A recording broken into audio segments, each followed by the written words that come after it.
Imagine a world where the very institution responsible for protecting a nation's interests is suddenly rebranded to reflect a more aggressive stance. This is exactly what's happening in the United States, where President Donald Trump has signed an executive order renaming the Department of Defense as the Department of War. But here's the thing. This change is not just about semantics. It's a symbolic shift that reflects a fundamental change in the way the U.S. approaches military might. The Department of War was originally created in 1789 to oversee the Army, and it carried this name until President Harry Truman reorganized the military in 1947, merging the Army, Navy, and newly created Air Force under the Department of Defense. So what's behind this sudden change of heart? According to Trump, the new name is meant to reflect American military toughness, and he believes the old name is much more appropriate in today's world.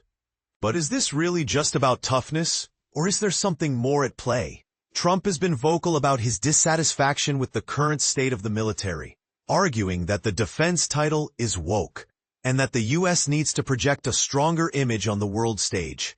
He's not alone in this thinking. Defense Secretary Pete Hegseth has also expressed support for the name change, saying we haven't won a major war since the name change.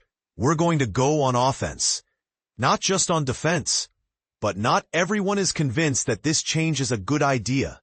Democrats have sharply criticized the move, arguing that it glorifies war while doing little to support troops. Senator Tammy Duckworth, a military veteran, has spoken out against the change, saying why not spend this money on military families or on diplomats who help prevent wars?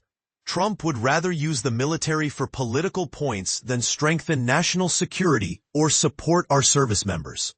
And this is the part that most people miss, the fact that Trump cannot legally bring back the old name on his own. Only Congress can make that change, which means that this executive order is more of a symbolic gesture than an actual policy shift. So, what does this mean for the future of the U.S. military?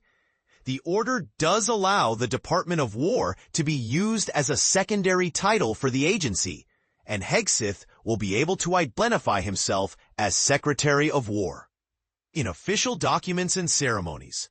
But the real question is, will this change have any actual impact on the way the U.S. approaches military conflicts?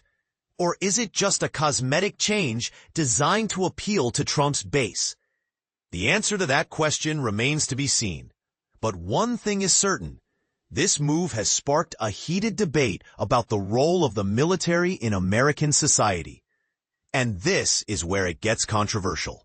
Is it really a good idea to prioritize offense over defense? Should the U.S. be projecting a more aggressive image on the world stage, or should it be focusing on diplomacy and cooperation? These are the questions that need to be asked, and we want to hear from you. Do you think the name change is a good idea, or is it just a publicity stunt? Let us know in the comments.